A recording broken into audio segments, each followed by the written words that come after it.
que din de matí, donc ne treballem pas d'enguar hora.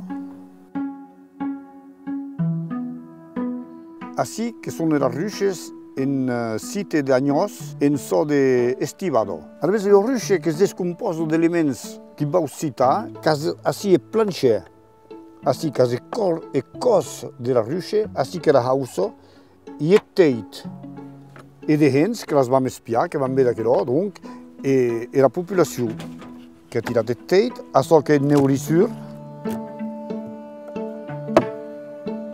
Així que la hausa, donc, a plus près correctament pleo de meu, que vam llevar el cadre, també de si era meu e perculato.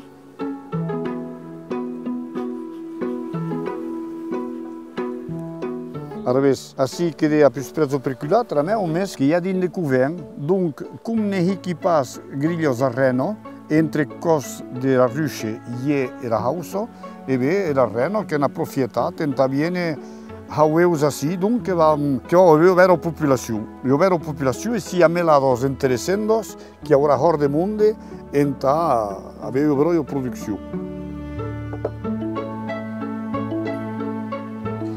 Es que vau llevar a hausa, enta vede, donc, quina era la populació en una part de gens. Així, donc, gens cos de ruixa, cas era colonia, així que deu estar el cadre de neurituro, així també, per tot així de gens que donc, la populació de les abelles d'ap era reno i era sa populació.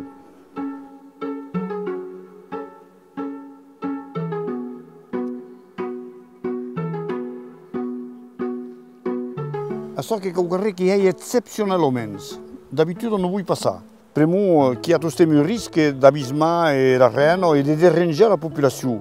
Però que t'ha ensenyar així un cadre de covent e que avem així el dauno, el reno en perfetto sentat e n'hagi de se reproduir, que vedete aquest magnific cadre de covent.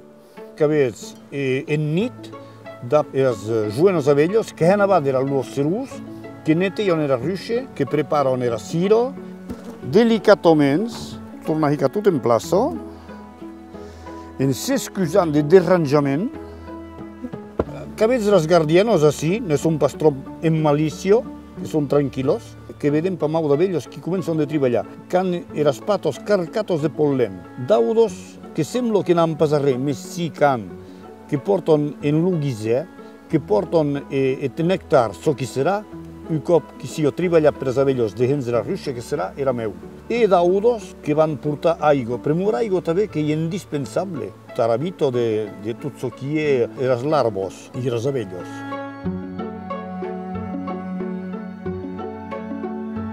Si hi ha red, si hi ha brumo, si hi ha aire del nord, que sia la sasù, les abelles no poden pas trop treballar, que cau un taux d'hygrometria favorable, que cau una temperatura dolça, e ne cau pas aire del nord. L'aire del nord che desseca el nectar a nivell de la flor, e donc les abelles que ho saben, ne treballen pas.